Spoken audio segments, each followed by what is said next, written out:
او بیا وفرمایل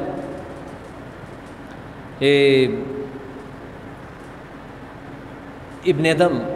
یعنی انسانانو کې درې قسمه انسانان دي درې قسمه یو هغه انسان دی ومنهم من یولد مؤمنا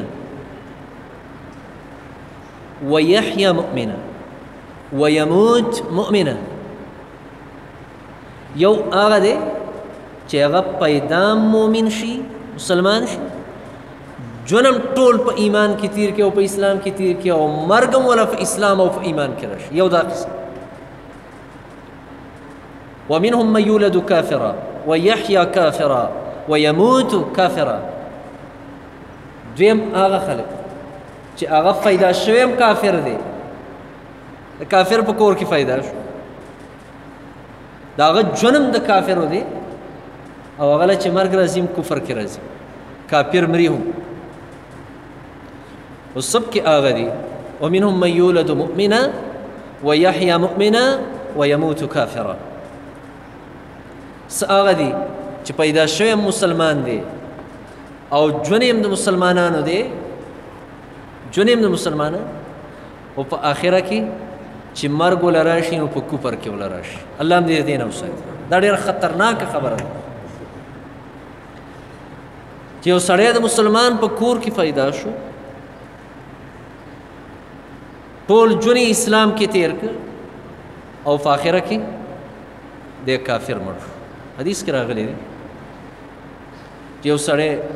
الله د رحم او د هدایت حوالې سره دا خبره ده نبی کریم صلی الله علیه وسلم فرمایي یو سړی به ټول عمر نیک کارونه کړي ټول ژوند بیا په نیکۍ کې تیر کړي تر دې پورې چې د ده او د جنت په منځ کې به یو لیش ځای پاتې یا یو ګز ځای دا به پاتې په ده باندې به تقدیر را مخکې شي او په آخره کې به دی داسې د کفر کار وکړي آخره خاتمه به خرابه شي او اسی به کفر کې لاړ شي حالان کې د ده جنت ته لږ ځای پاتې او یو حدیث کې داسې راغلی چې دی به دغه شان مسلماني او جنت ته به لږه فاصله ده ته پاتې خو دی آخري ژوند کې د مرګ په وخت کې دی به د ظلم وصیت وکړي نو جهنم ته به لاړ شي د ظلم وصیت د ظلم وصیت هغه موږ او تاسو پېژنو پوهېږو پې څنګه چې عام زموږ او ستاسو ژوند دی د ظلم وصیت دا دی چې ګوره دا چې څه دي را سره دا به د هلکانو بیا تقسیم کوي تاسو خپلو او لوڼه به خپل کار کوي دا د ظلم وصیت دی او دا د ظلم وصیت دی او دا ظلم دی حدیث کې راغلی دی چې یو سړی داسې دی چې الله له څه ورکړي دي او د ده وارثان څوک بچو کې نشته دی او دی ووایي یاره ما نه چا ته به پاتې کېږي خو دې وروڼو ته او ورینونو ته پاتې کېږي هېڅ یې خرڅه کړمه بس دا د دنیا لړې شړې به پرې وکړم دا ظلم دی دا ظلم دی بعضې وختونو کې موږ او تاسو وله دا یو دعوت ورکوو موږ دا پښتانه څه پکې چا ته نه پاتې کېږي خرڅ یې کړه لاړ شه حجونه پرې وکړه عمرې پرې وکړه دا ظلم دی الله تعالی د حج او د عمرې طاقت چې کله ورکړه وبېږي ځکه د الله نبي عبدالله بن جابر رضی الله تعالی عنه هغه ته وفرمایل چې انک ان تذر ورثتک اغنیاء خیر من ان تذرهم عالة يتكففون الناس تک خپل وارثان مالدار پرېږدي یعنې تا نه ورته میراث پاتې شي ډېر دا د دې نه بهتر دی چې ته هغه غریبانان پاتې کې غریبانان یې پرېږدي او جایدادونه ورثه ترېنه خرڅ کړي او هغه بیا غریبانان پاتې او یتکففون الناس کله یو ته لاس کله بل ته لاس نیولی کله بل ته لاس نیولی دا ظلم دی دا ظلم دې ته د ظلم وصیت وایي دې ته د ظلم عمل وایي ځکه نبي کریم صلی الله علیه وسلم فرمایل دی بیا کافر جوړ شي یو روایت کې راځي چې یو باران کله وشي باران نو دوه قسمه خلک یو هغه کس دی چې هغه دا وایي چې مطرنا موږ باندې باران وکړی شو د الله په رحمت باندې د الله په رحم باندې د الله د طرفه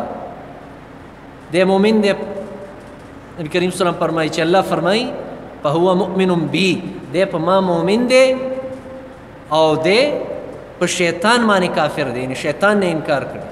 څه هغه خلک دي چې هغه د باران نسبت نورو څیزونو ته کوي هغه وخت کې به ستورو ته نسبت کوو یاره پلانکې ستوری راغلی و دا باران ځکه وشو دا پلانکې ستوری هغلته تللی و دا باران ځکه وشو او اوس موږ څه وایو اوس موږ وایو یاره دا پلانکې سپیره چې راغی دا سپیره دا چې راغلی دی بارانونه را باندې بند او چې کله د باران ضرورت نی موږ وایو یاره بس د چې دې کار له ګوتې ور وړي دي بس دا بارانونه دي دا دغه د کفر نسبت الله فرمایي دا سړی په ما کافر دی ما نه په ما یې کفر وکړو او په شیطان باندې دی مؤمن دی په شیطان ایمان ځکه سمندرونو دا خطرناکه خبره ده چې یو سړی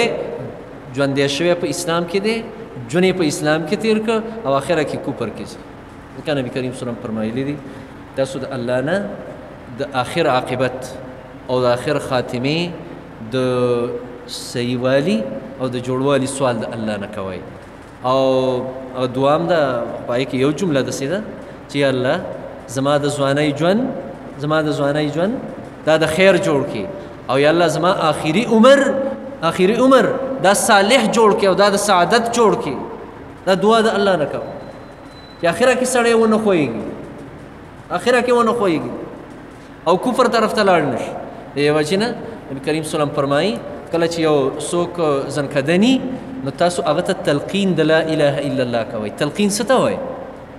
تلقین دې ته وایي چې د هغه خوا کې څوک ناست دي هغوی به خپلو کې وایي لا اله الا الله لا اله الا الله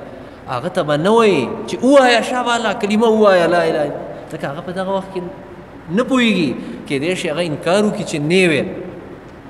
خبره به ډېره خطرناکه شي دې ته تلقین وایي الله رب العالمین دې زموږ او ستاسو آخر خاتمه په ایمان باندې جوړې کړي وصلی الله تعالی علی نبینا محمد صلی الله علیه وسلم